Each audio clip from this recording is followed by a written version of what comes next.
عزیزانو اصل شی مو پرېښی ده چې هغه دین ده، هغه قرآن ده، هغه حدیث ده. اصل شی مو پرېښی ده، والله العظیم چې تاسو خدای پرېښي یو، ځان له یې سپارلي یو، تباه کېږو.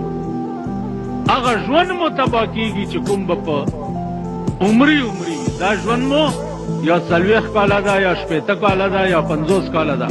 هغه ژوند مو عمري ژوند ده، ګوره تباه کېږي، غرق به شو. ټول نظام د دشمنو خو د مخالفتونو زموږ د بوډاګان دي، یو نیکه وه حجرې کې ناست و، چا څه خبره وکړه چې روغ ټوپکې ده د سپین ږیري.